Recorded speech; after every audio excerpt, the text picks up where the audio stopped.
Good morning, Midnight Coders, and welcome to another blog about the Midnight Engine and Midnight RPG. As always, we got some Midnight Coffee. We're just waiting for it to brew as we step into the igloo and get ourselves ready to code.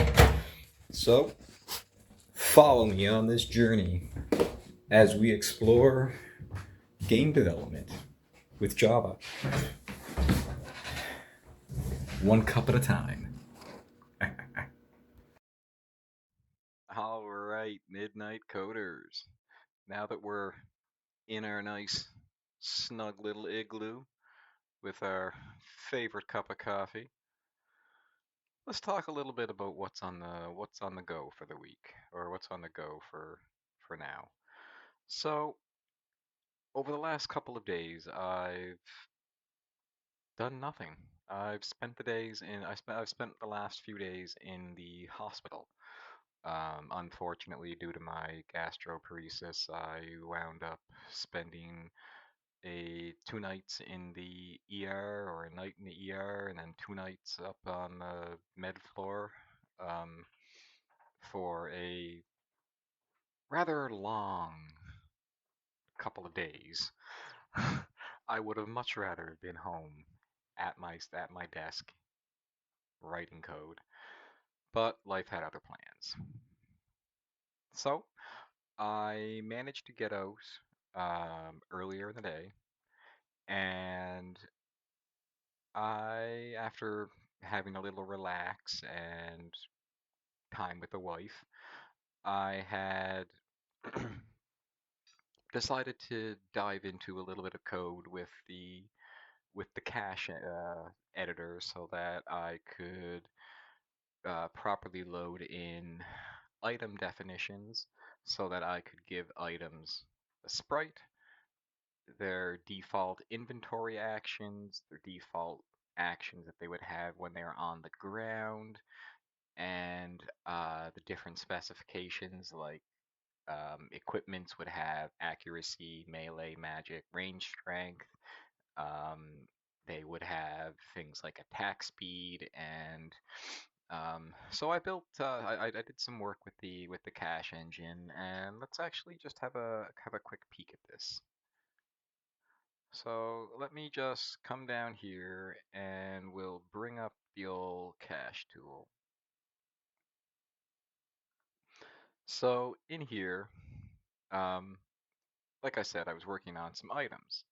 So I could come in and say, this is my vial, this is my small health potion, give it an examine so that when you right click it, which down here would be the backpack options. So this would be like your first option is drink, second is use, third is nothing, fourth is drop, fifth is examine. Um, that will be in your inventory. So if you right click it in your bag, these would appear in a context menu. And I realize this is just a little bit small, so let me see if I can make this just a little bit bigger. No, that did not want to work. There we go. So hopefully this will be a little easier to see on the screen there for you. Um, so here I give it a name, a description. This is just the ID, so I could come in here and um, pick a sprite and stick it in here. Um, the value is just how much the item is worth if you were to, say, sell it to a store or buy it from a store. Tradable is because I do plan to make this into a bit of an MMO-ish. Tradable is just whether or not you can trade it from one player to another, or for that matter, to a store.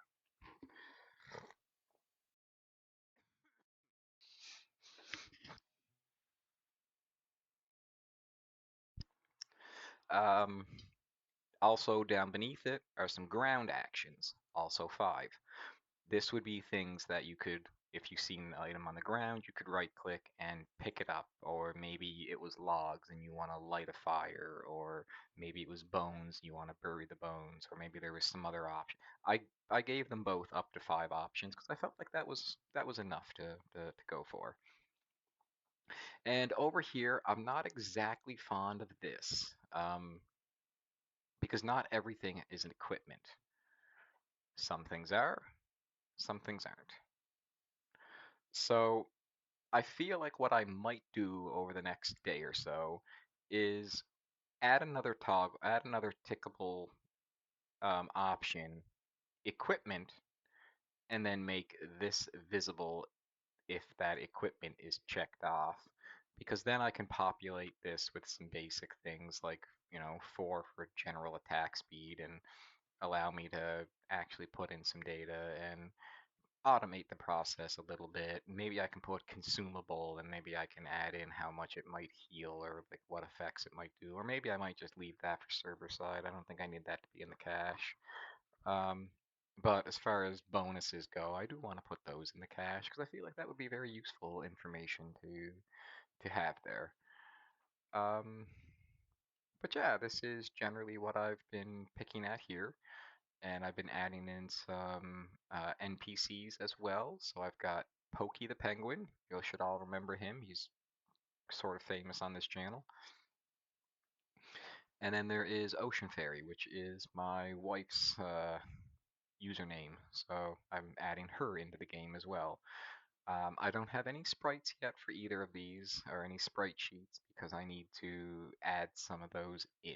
Um, that is something that will be coming whenever I am able to scrounge up the artistic time to draw them out. Um, Other things I was picking at was game objects, which you'll see here is a tree stump, but I'm trying to map it to a texture ID, but it's picking the wrong ID. Um, so it should be picking from here and this ID from the sprite sheet that I have selected, because I can pick which frame I want from the sprite sheet, in which case I want this one. Um, but now I want to be able to come into my game object and say, hey, I want texture 0 and not whatever this is, because I don't even know what that is. But then I'm going to square that, or kind of, I think I'm going to divide this up and put the view over here so I can see what the actual texture is of the game object, and maybe allow myself to customize a few more things with it here. I don't know. It depends on what needs to be added. Um, and I do want to point out that this is going to be open source. I just need to, with the hospital thing and life getting away from me, um, I did have some plans to get this up. It is up on GitHub, but I did have some plans to get it opened up and made open source. I just need to make sure I got a few security bits down so that everything is not freely open. Um, but like for the sense, like everything will be open sourced, so you guys will be able to contribute to this as well, or even just explore it if you're just generally curious on what it is that I did and how I did it. Um, but that's all for now. I will check back in with you in a little bit when I have something more to show. Stay curious.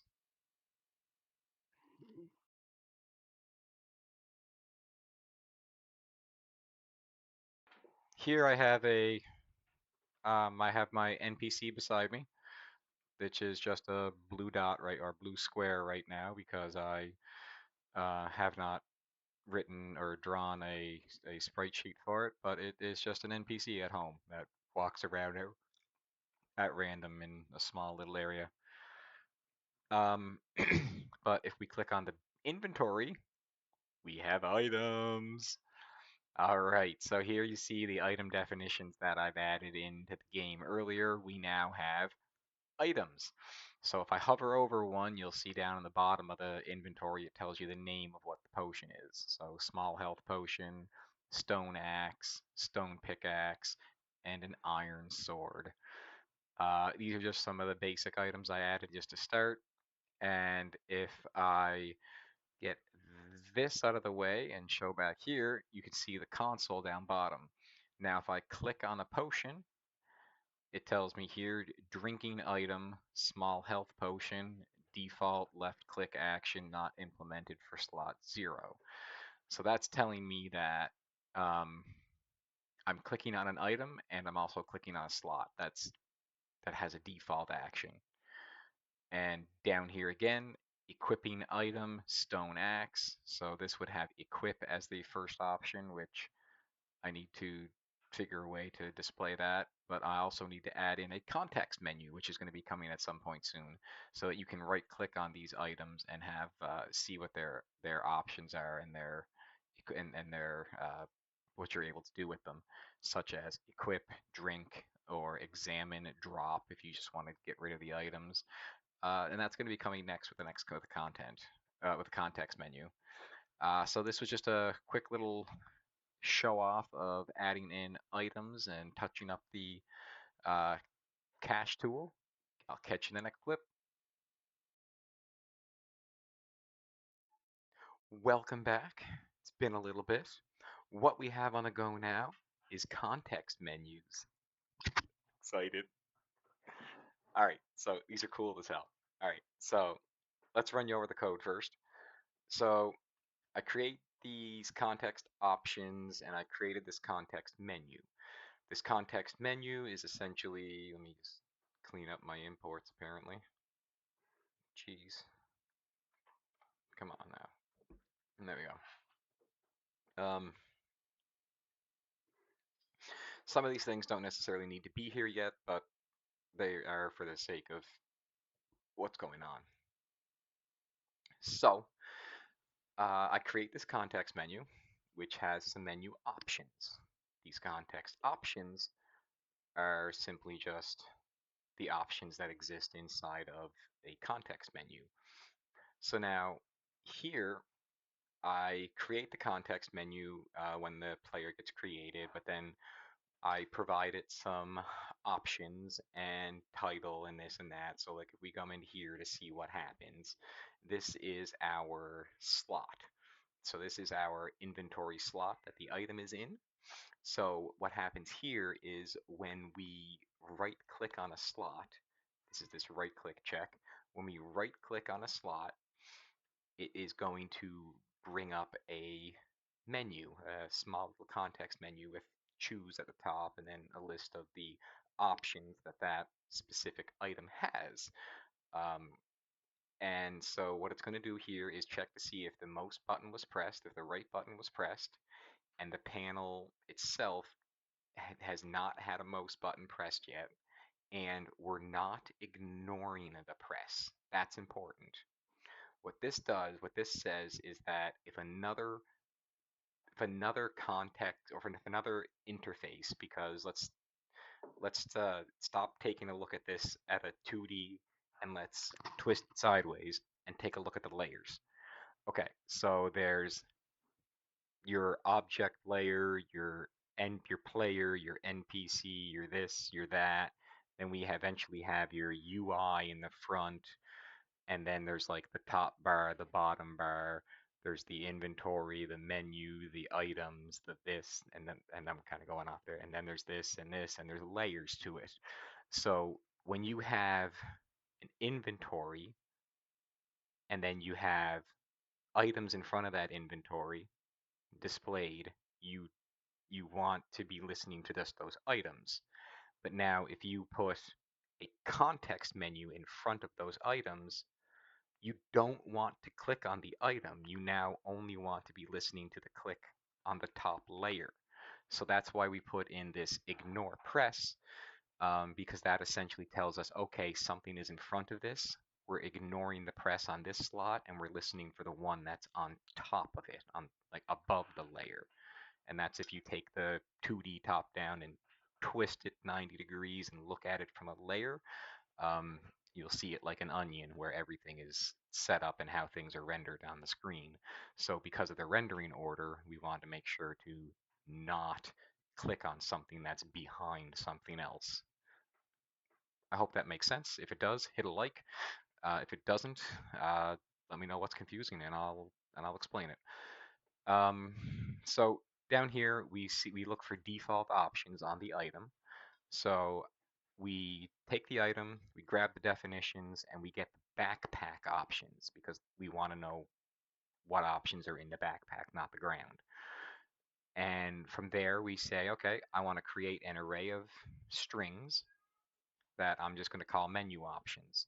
And before we get too far into this, there is most likely a better way to do this. Um, I've just been caffeinated as hell and up all night, and this was just the first thing that came to mind. I'm probably going to sleep on it, rethink it, and it might get revamped. But this is how it works for now.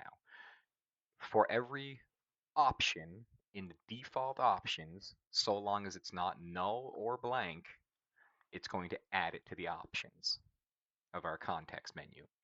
And then down here, we're going to say, I want a context menu. So we're going to go ahead and grab the game screen. We're going to get the context menu from the game screen. We're going to set the position equal to that of where the mouse is. We're going to set the title to just choose for now because I might put a different title in a different context menu. Um, but then we're going to say, okay, and I want to tack on the options, the menu options, but I have to put it into an array, not a list, um, so that I can use it. Next, we come down and we say, okay, now let's initiate this context menu.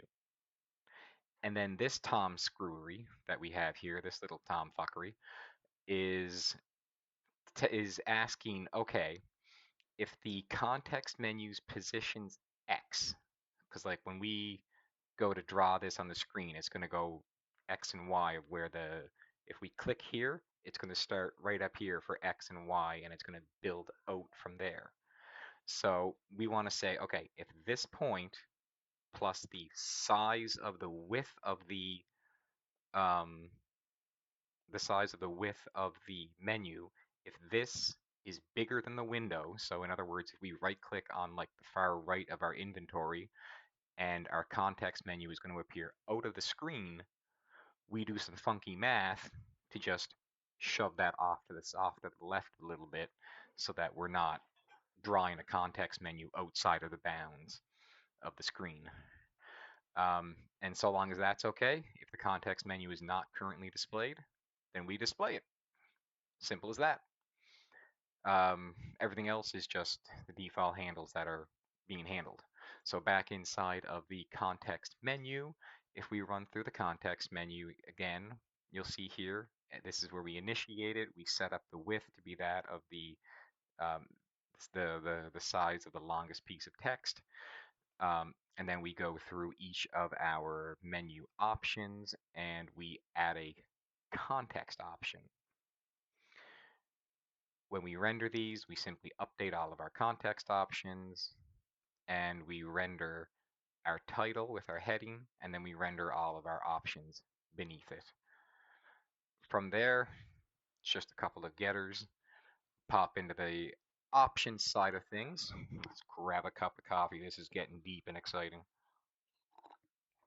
All right, so in here, we're creating the option.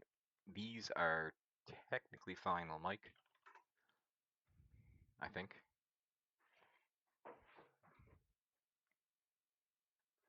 Yeah, I think yeah, okay, there we go. So why do I even have these?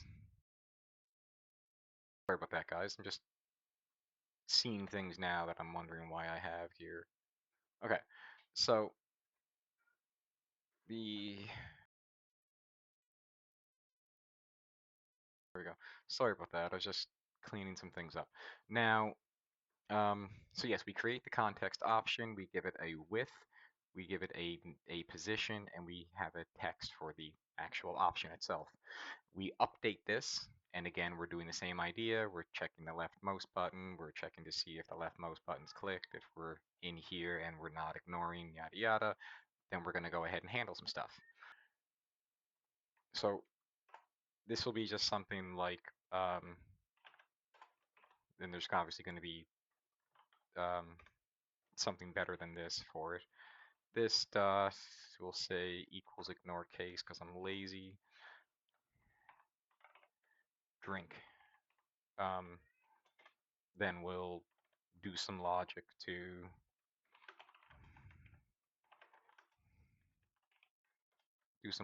drink. So we'll just boom say this. Did I not incorporate that? Cool. No, I didn't.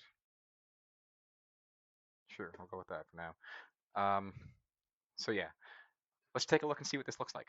So we run this, we open up the game, and here in our little inventory, we can now right click on a potion and we see we have this choose option. We can drink it, use it, drop it, examine it.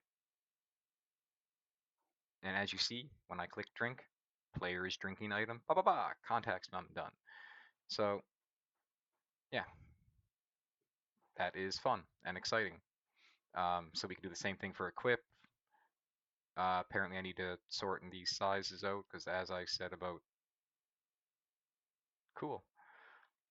As I said about this not going off screen, apparently my menu still does, so I need to clean that up. That'll be something a little bit later for the blog. But for now, this is getting the context menu out there, and I will clean that up as the day goes on. But this is really exciting. Big steps, little steps, but big steps. Big movement, little steps. All right. Well, that is all for this weekend's blog.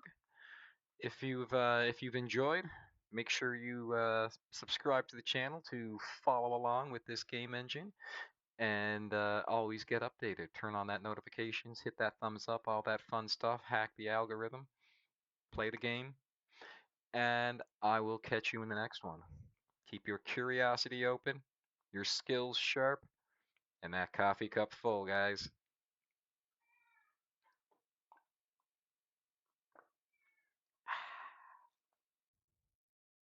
What? You're still here? You're just gonna hang out and watch me sip coffee? What? I mean, if you want to just hang out and sip coffee with me, feel free to check out the link in the description or check out the video. YouTube thinks this one will be really good. No, seriously, check it out. I'm just sitting here drinking coffee. Nothing entertaining.